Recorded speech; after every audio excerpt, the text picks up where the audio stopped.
Alors, il y a quelqu'un qui est la fille d'eux, c'est Charlotte Gainsbourg. Et écoutez bien, Charles Aznavour, parce qu'elle s'adresse à vous et c'est une confession. J'ai un truc à lui dire, c'est que il a rendu mon père très jaloux. Parce que adolescente, je l'écoutais beaucoup, beaucoup, beaucoup, beaucoup. Et voilà, c'est tout. Est-ce que vous saviez que vous aviez rendu Charles Aznavour, Gainsbourg, très jaloux de vous? Ah, peut-être, mais ça, ce n'est pas une jalousie, ça. Ça, c'est autre chose. C'est un papa. C'est tout à fait autre chose. Mais moi, j'aurais voulu le connaître plus. Malheureusement, ça ne s'est pas fait. Mais nous avions l'un pour l'autre beaucoup d'admiration, ce qui est énorme. Vous savez, quand on vous entend, on se dit « Oh là là, tout devait être idyllique à cette époque, ils s'entendaient tous bien ». On a du mal à le croire. Il devait y avoir quand même des jalousies, non, entre vous? Il y avait de la compétition, de la concurrence, non? La concurrence de quoi? On n'écrit pas les mêmes choses. On ne peut pas avoir une salle de théâtre toute l'année. Pour nous, il faut bien que ça existe pour d'autres aussi. Non, non, moi, je n'ai jamais été jaloux de ma vie. Est-ce que vous avez été souvent trahi? Oui, mais pas par des gens du métier. La C'est-à-dire? plupart du temps, ce sont des gens qui se rapprochaient du métier, qui voulaient être dans le métier. Mais c'est tout. C'est-à-dire des parasites? C'est ça. J'ai écrit une chanson là-dessus. Je dis beaucoup de choses dans mes chansons. Certes. Est-ce que vous avez été, vous, grisé à un moment donné par le succès? Oui. Ah oui, à quelle période? Ben, au début, quand ça a commencé à marcher, j'étais grisé. Mais c'est normal qu'on soit grisé. Et puis après, ma foi, je me suis dit, il n'y a pas de quoi faire un fromage avec tout ça. Et je me suis calmé. Qu'est-ce que c'est une bonne chanson? Un texte. Une bonne chanson, c'est un texte d'abord. Avant la musique? Oui, parce que la musique enrichit le texte. Mais le texte n'enrichit pas la musique. Le texte, il existe par lui-même. C'est-à-dire qu'on peut très bien dire un bon texte sur une scène sans le secours de la musique. La musique arrive après. Et quand elle arrive à être bonne, quand le compositeur sait lire un texte, parce qu'ils ne savent pas tous lire un texte, et quand il sait bien le lire, comme Beko le faisait, comme Roche le faisait, comme Garvarens le faisait, c'est très important. Quelles sont les chansons qui vous ont donné vraiment du fil à retordre? Qui ont été les plus difficiles, et où vous vous êtes repris à plusieurs reprises? Ben, il y a l'instant présent, parce qu'il n'existe pas. Il n'y a pas un thème, il n'y a rien, on ne peut pas. Il y a eu la chanson pour les non-entendants. Alors, pour pouvoir m'en sortir, j'ai appris le langage des signes, que je chante avec. Et puis, c'est à peu près tout, je crois. À part ça, quand j'ai un texte qui est difficile, ben, je ne mange plus, je ne dors plus, je ne bois plus, je reste dans mon coin jusqu'à ce que je trouve exactement ce que je veux. Donc vous avez dans ces cas-là une vie très monacale. Très. Oui. Et vous aimez cette discipline? Oui. Je trouve que la discipline est très importante. Dans tout, d'ailleurs. Il y a quelqu'un d'autre aussi qui voudrait s'adresser à vous, mais qui vous pose une question, cette fois. C'est Carla Bruni. Oui. Je voulais savoir comment vous faites, Charles, pour écrire des chansons. Par exemple, comment vous avez fait pour écrire Ma jeunesse à un âge où vous ne saviez rien de la vieillesse et donc vous ne saviez même pas peut-être que la jeunesse existe. Je crois que vous l'avez écrit très tôt. C'est la chanson d'un homme mûr, la chanson d'un homme sage. Alors est-ce que vous êtes un homme incroyablement sage depuis que vous êtes né, ou est-ce que vous pouvez écrire des choses dont vous ne savez rien? Je regarde les gens, j'écoute les gens. J'apprends des choses à travers eux, même si je ne les connais pas personnellement. Et je me souviens, lorsque j'ai commencé à jouer la comédie, je regardais les gens marcher dans la rue pour savoir si un jour j'aurais peut-être besoin de marcher comme ça ou de me mouvoir comme ça. Je suis très attentif à ça, je fais très, très attention.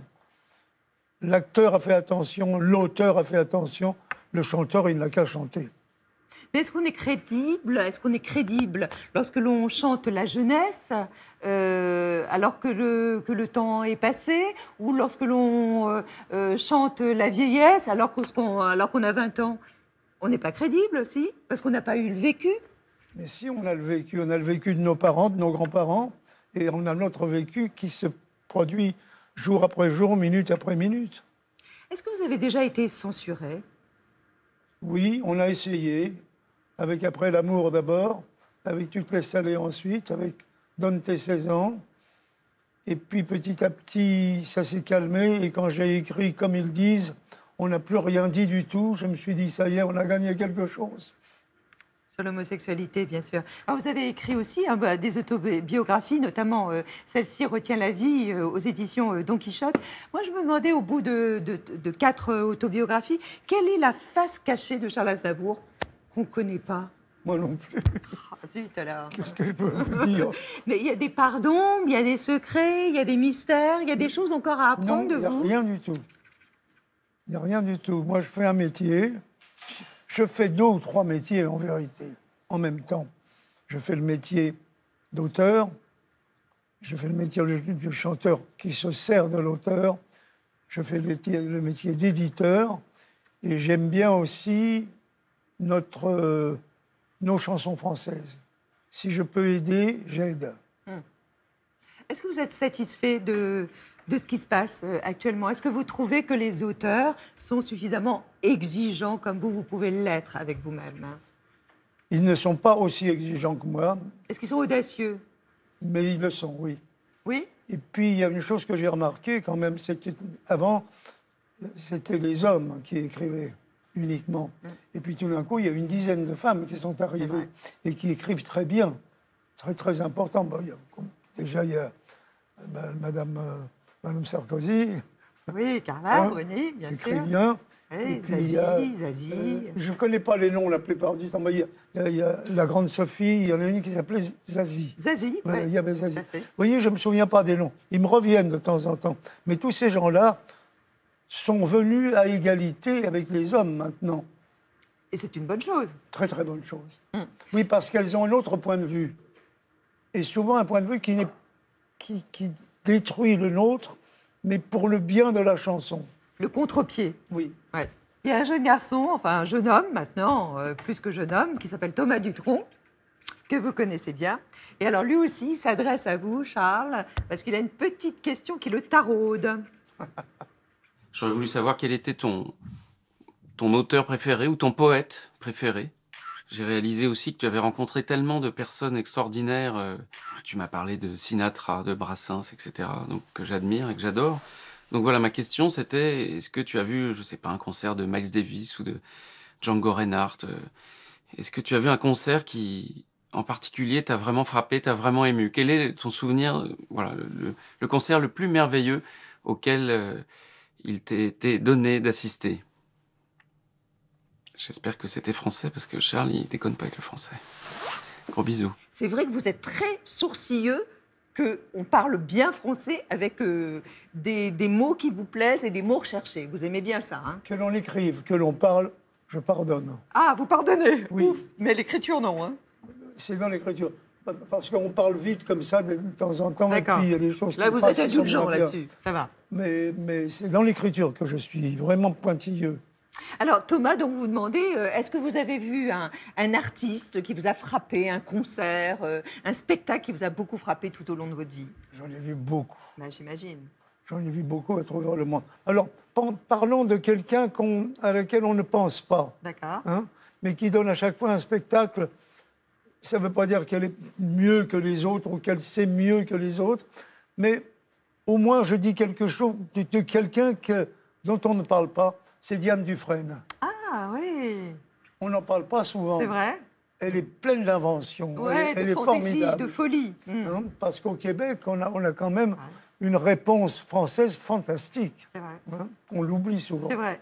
Oui, c'est une femme extravagante et qui a apporté beaucoup, en fait. Oui. Ouais, je suis d'accord avec vous. Ouais. Quel est le public le plus déroutant? Vous qui connaissez 100 pays, plus de 100 pays, le public qui vous a dérouté?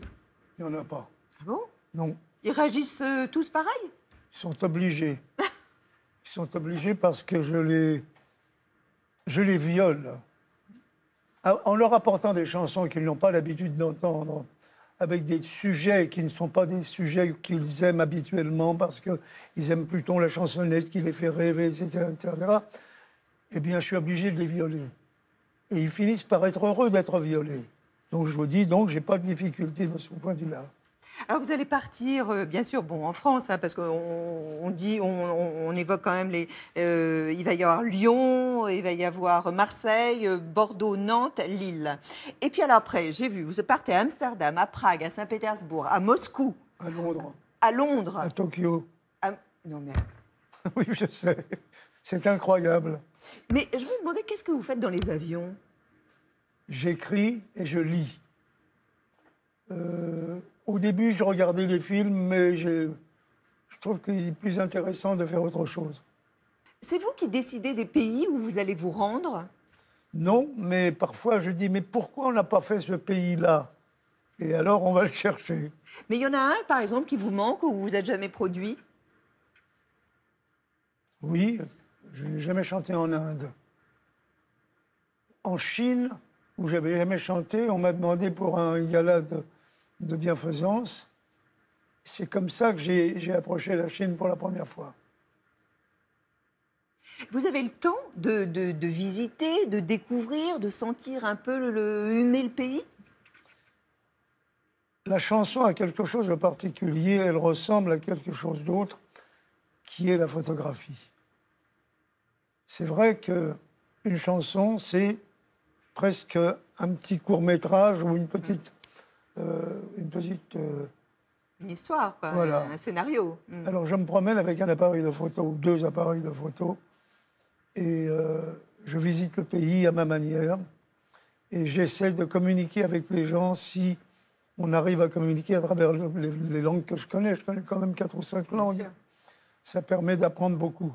Et vous apprenez en ce moment, je crois, des bribes de chinois, je crois. Ah oui, Hein. mais c'est pas facile, parce qu'ils n'ont pas d'alphabet. C'est très difficile. Mais le russe est beaucoup plus facile parce qu'il y a un alphabet.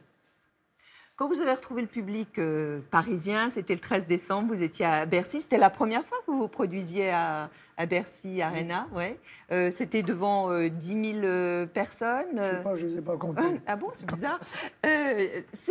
Vous aimez bien, vous, ces grands shows, ou vous aimez bien plutôt les petites salles? Ben, je fais le tour de chant d'une manière différente. Il y a des chansons plus proches du public, dans Plus les petites intimes, salles, ouais. plus intimes.